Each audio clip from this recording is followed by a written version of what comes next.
মুসা আলাইহিস সালাম খিজির আলাইহিস সালামের ঘটনা বলেন। আমি খুব সংক্ষেপে বলবো, সময় কম। মুসা আলাইহিস সালাম হচ্ছে বনি ইসরাইলের নবী, আর খিজির আলাইহিস সালাম কেউ বলেছেন নবী, কেউ বলেছেন আল্লাহর ওয়ালি। আসলে আরবিতে ওনার নাম খদির, আমরা বাংলায় বলি খিজির। খদির মানে সবুজ। উনি যে কোনো জায়গায় বসলে ওখানে মরা গাছ লতা পাতা এগুলো সবুজ হয়ে যেত। অনুর্বর এলাকার উপর দিয়ে হেঁটে গেলে ওটা উর্বর হয়ে যেত। তো মুসা আলাইহিস সালাম একবার ওয়াজ করতেছেন এইভাবে বনি ইসরাইলের সামনে, খুতবা দিচ্ছেন। হঠাৎ এক লোক দাঁড়ায় বলে, ইয়া নবী আল্লাহ, মান আ'লামু ফিল আরদ, বর্তমান পৃথিবীতে সবচেয়ে জ্ঞানী কে? মুসা আলাইহিস সালাম বলেন, ফাকালা আনা, আমি। কি বললেন? উনি আসলে ভুল কিছু বলেন নাই, কারণ প্রত্যেক জামানার নবীকেই আল্লাহ তাআলা সবচেয়ে বেশি জ্ঞান দিয়ে পাঠান, কারণ তার কাছে ওহীর জ্ঞান আসে, অদৃশ্যের খবর আসে, ইলমুল গায়ব আসে। কিন্তু এই উত্তরটা আল্লাহ তাআলার পছন্দ হয় না। আল্লাহ তাআলা চাচ্ছিলেন মুসা যদি বলতো আল্লাহ তাআলাই জানে কে জ্ঞানী বা আল্লাহই সবচেয়ে জ্ঞানী, এরকম হলে ভালো হতো। কিন্তু মুসা আলাইহিস সালাম কি বলছে? আমি। এখন প্রশ্ন করলো, সবচেয়ে বড় জ্ঞানী কে? উনি কি বললেন? আমি। এই যে আমি আমি, এটাতে ঝামেলা আছে। আমি বড়, আমি জানি, আমি সব, দিস ইজ প্রবলেমেটিক। আল্লাহ এটা পছন্দ করলেন না। আল্লাহ তাআলা মুসা আলাইহিস সালামকে বললেন, মুসা তুমি যে বলছো তুমি জ্ঞানী, না তুমি জ্ঞানী না, তোমার চেয়ে বড় জ্ঞানী আছে। মুসা আলাইহিস সালাম বললেন, তাই নাকি? আমার চেয়ে বড় জ্ঞানী কে? তো আল্লাহ তাআলা বললেন, ইযহাব ইলা মাজমাইল বাহরাইন, দুই সাগর বা দুই নদীর মিলনস্থলে যাও, ওখানে আমার এক বান্দা আছে তোমার চেয়েও জ্ঞানী। মুসা আলাইহিস সালাম বললেন, তাই নাকি? তো আল্লাহ, আমি কিভাবে চিনি? উনি কোথায় থাকে কিভাবে বুঝবো? আল্লাহ বললেন, একটা বড় মাছ নাও, এটাকে ফ্রাই করো, এটাকে ফ্রাই করে একটা ঝুড়ির ভেতরে নাও, যেখানে এই মাছটা সাগরে ঢুকে যাবে ওখানে আমার বান্দাকে পাবে। তো উনি ওনার সহযোগী ইউশা ইবনে নুনকে নিয়ে হাঁটতে লাগলেন। হাঁটতে হাঁটতে এক জায়গায় ক্লান্ত হয়ে পাথরের পাশে বিশ্রাম নিলেন। ওই পাথর থেকে আবার এক ধরনের পানি বের হয়, এই পানিটারে বলে আবে হায়াতের পানি, মাউল হায়াত, জীবন নদীর পানি। এই পানি কোনো মৃত প্রাণী বা বস্তুর গায়ে লাগলে ওটা জীবিত হয়ে যায়। তো ওনারা পাথরে হেলান দিয়ে বিশ্রাম নিচ্ছিলেন। ওই পানি ফ্রাই করা মাছের গায়ে লাগার সাথে সাথে মাছ জীবিত হয়ে ঝুড়ি থেকে বের হয়ে সাগরে ডুবে গেছে। ওনারা আর খেয়াল করেন না। এরপর আবার হাঁটতে লাগলেন। হাঁটতে হাঁটতে যখন ক্লান্ত শ্রান্ত, তখন বলে, এই ইউশা, আমাদের ওই মাছ ফ্রাই মাছটা দাও, এখন খাই। ঝুড়ি খুলে দেখে মাছ নাই। মাছ গেল কোথায়? তখন ইউশা বলল, হয়তো আমরা যে পাথরের ওখানে বিশ্রাম নিয়েছিলাম ওখানে আমরা ওখানে হারাই ফেলছি। চলো চলো, আরে ওইদিকে তো যাইতে হবে আমাদের। উনি গেলেন, যে দেখে মাছ যে জীবিত হয়ে বালুর দিকে নাড়াচাড়া করতে করতে সাগরে ঢুকে গেছে, ওখানে দাগ আছে। মুসা আলাইহিস সালাম ঢুকলেন সুরঙ্গ, ঢুকে দেখে চাদর গায়ে দিয়ে এক লোক শুয়ে আছে। সালাম দিলেন, আসসালামু আলাইকুম। ওই লোক চাদর আর সরায় না, ভিতর থেকে বলতেছে, ওয়ালাইকুম আসসালাম। তো চাদরের ভিতর থেকে উনি বলে, মান আন, তুমি কে? মুসা আলাইহিস সালাম বললেন, আনা মুসা, আমি মুসা। উনি বলেন, মুসা বনি ইসরাইল, বনি ইসরাইলের মুসা? বললেন, হ্যাঁ। কেন এসেছো? এবার চাদর খুললেন। বলতেছে, আপনার কাছ থেকে কিছু শিখতে আসছি। আল্লাহ বলছে, আপনি নাকি সবচেয়ে বড় জ্ঞানী। আমি ভুল করে বলে ফেলছিলাম আমি। আল্লাহ বলছেন যে আপনি নাকি জ্ঞানী। বলতেছে, না, তুমি আমার জ্ঞান নিতে পারবে না, ওই ধৈর্য শক্তি তোমার নাই। মুসা আলাইহিস সালাম বললেন যে, আপনি যে কোনো শর্তে আমাকে একটু রাখেন কয়েকদিন, আপনার সাথে আমি রাজি। বললেন, না, তুমি পারবে না। মুসা আলাইহিস সালাম জোর করতে লাগলেন। অবশেষে খিদির আলাইহিস সালাম রাজি হলেন। বললেন, শর্ত হচ্ছে আমি যাই করি আর না করি আমাকে কোনো প্রশ্ন করা যাবে না। মুসা আলাইহিস সালাম বললেন, ওকে। সফর শুরু হলো। সামনে নদী, এক লোক তাদের নৌকা দিয়ে নদী পার করাই দিল। নদী পারাপারের পর খিজির আলাইহিস সালাম লাঠি দিয়ে নৌকার তলাটা ছিদ্র করে দিলেন। মুসা আলাইহিস সালাম বললেন, ইন্নালিল্লাহ, এটা আপনি কি করলেন? ওরা আমাদেরকে নদী পার করে দিল, আর যে ভাড়াটা আসছিল এটাও নিল না, আমাদেরকে সম্মান দেখলো, আপনি নৌকা ছিদ্র করে দিলেন। খিজির আলাইহিস সালাম বলছে, এই যে আমি বলছিলাম না তুমি ধৈর্য ধারণ করতে পারবে না, যাও তোমার রাস্তায়, তুমি আমার রাস্তায়। মুসা আলাইহিস সালাম আবার ক্ষমা চাচ্ছেন যে, আপনি আমার ক্ষমা করেন, আমি তো ভুলে গেছি। আর প্রশ্ন চলতে লাগলেন। হঠাৎ বাচ্চারা খেলতেছে, এক বাচ্চাকে ধরে হত্যা করলেন খিজির আলাইহিস সালাম।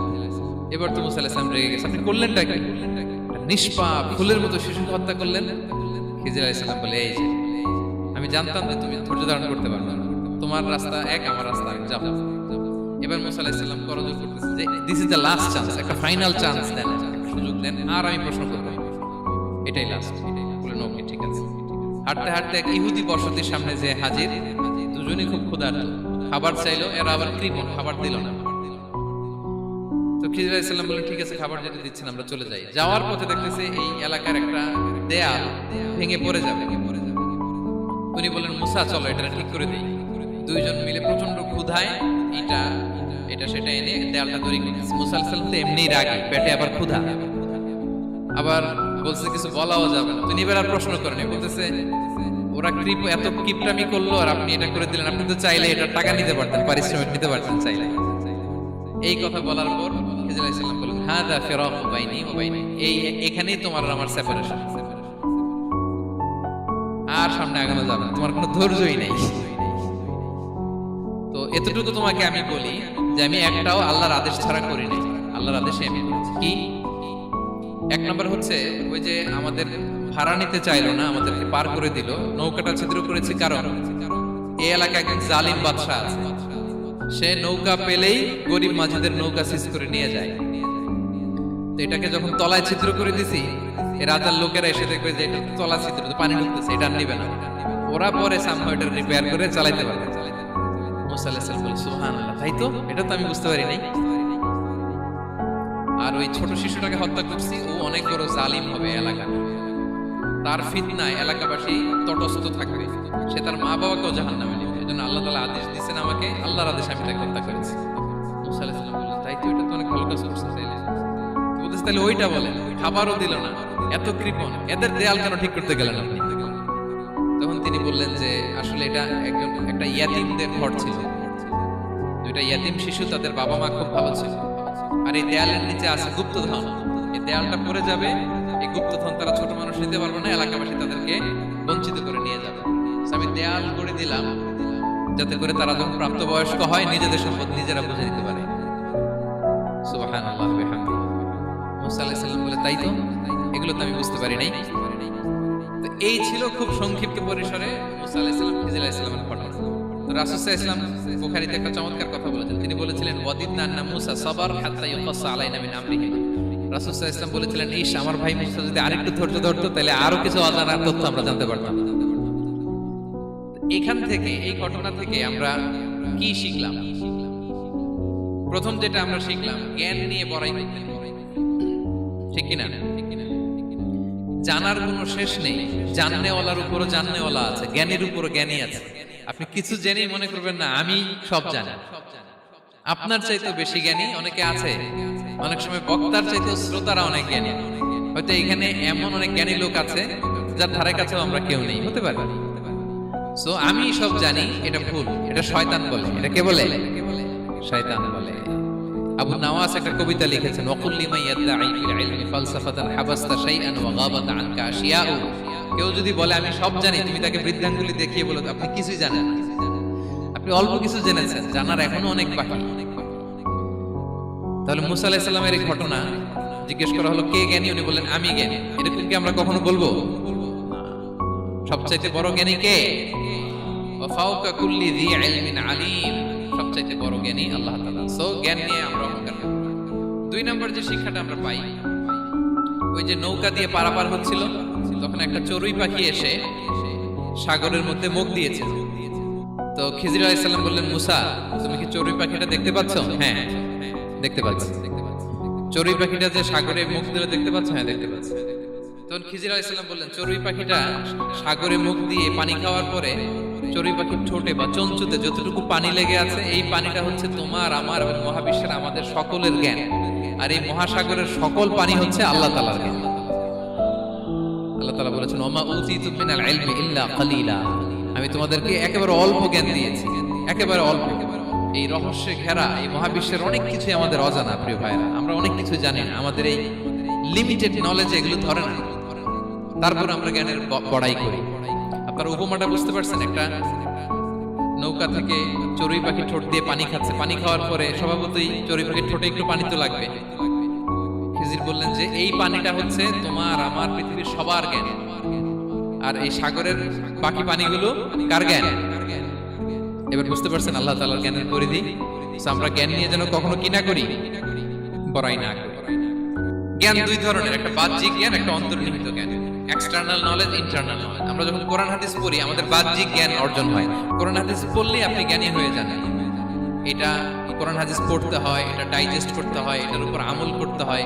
এই জ্ঞান অর্জন শেষে এরপরে আল্লাহর প্রিয় বান্দাদেরকে আল্লাহ অন্তরে ইলমের নূর দেন, ইলহাম দেন। That is the knowledge. That is the pure knowledge. আপনি হাফেজে কোরআন হয়ে ভাইবেন না আপনি সব জানেন, আপনি বুখারী মুখস্থ করে ভাইবেন না সব জানেন। এই সব জ্ঞান অর্জন করার পরে এলেমের নূর হাসিল হয়, সেটা আল্লাহ সবারে দেয় না। সো এই অন্তর্নিহিত জ্ঞান, দূরদৃষ্টি, farsightedness, that is the pure knowledge. এটার জন্য বছরের পর বছর, যুগের পর যুগ সাধনা করতে হয়।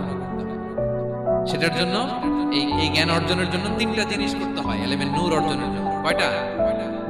এক হচ্ছে বিনয়, দুই হচ্ছে সফর, তিন হচ্ছে সবর। আবার বলি, এক হচ্ছে বিনয়, দুই হচ্ছে সফর, তিন হচ্ছে সবর। আল্লাহ তাআলা আল্লাহর নবীকে তাওরাত দেওয়ার পরেও আরো ট্রেনিং সেশন করাইছেন খিজির আলাইহিস সালামের কাছে। যাও, ওনার কাছে গেলে তুমি ছোট হবা, উন্নত হবা। জ্ঞান যদি আমি নিতে চাই আমাকে ছোট হইতে হবে। ধরেন একটা গ্লাস থেকে একটা খালি গ্লাসে পানি ঢালবো, তো যেটাতে নেওয়া হবে এটা উপরে থাকলে হবে? যে গ্লাসটার মধ্যে পানি আছে এটা উপরে থাকবে, ওইটা ব্ল্যাঙ্ক গ্লাসের মধ্যে পড়বে। আপনি নলেজ ইলম নিতে চাইলে আপনাকে নিচে থাকতে হবে, উনি উপরে থাকবেন। আপনার শায়েখ আপনাকে দিবে, আপনার উস্তাদ আপনাকে দিবে, আপনার মুর্শিদ আপনাকে দিবে। বুঝতে পেরেছেন? তাহলে আমাদেরকে হাম্বলনেস লাগবে, শিখতে হইলে হাম্বল হইতে হয়, বিনয়ী হইতে হয়। আচ্ছা, দুই নাম্বার সফর করতে হয়। এটা আল্লাহ মুসা আলাইহিস সালামকে দিয়ে করাইছেন, যাও পিছে পিছে উস্তাদের পিছে পিছে ঘুরো। তো এজন্য সফর করতে হয়। এখন ঘরে বসে অনেক কিছু জানা গেল, উস্তাদের সান্নিধ্য লাগে, সফর করতে হয়। আমাদের ক্লাসিক আলেমরা হাদিস কালেকশনের জন্য শহরকে শহর সফর করতেন। এখন আমাদের আলেমরা দেওবন্দে যায়, মিশরে যায়, মদিনায় যায়। এখানকার মালয়েশিয়ান স্টুডেন্টরা দেশে বিদেশে যে নলেজ অর্জন করে। সফর আপনাকে লাগবে। তাহলে বিনয়, সফর, তিন নম্বরে কি? সবর। ধৈর্যশীল হইতে হবে। দেখেন মুসা আলাইহিস সালাম বারবার প্রশ্ন করে ফেলতেছেন, বারবার ওয়াদা ভঙ্গ করতেছেন। এরকম করলে হবে না, ধৈর্য লাগবে। ধৈর্যের বলে বলিয়ান হলে তখনই আপনার মধ্যে ইলম আসবে। তাহলে জ্ঞানের ফিতনায় পড়ার আর আমাদের কোনো সম্ভাবনা আছে? আমরা বিনয়ী হব, আমরা জ্ঞান আল্লাহর দিকে ফিরাই দেব। আমরা বলবো উনি সবচেয়ে ভালো জানেন। পারা যাবে তো ইনশাআল্লাহ।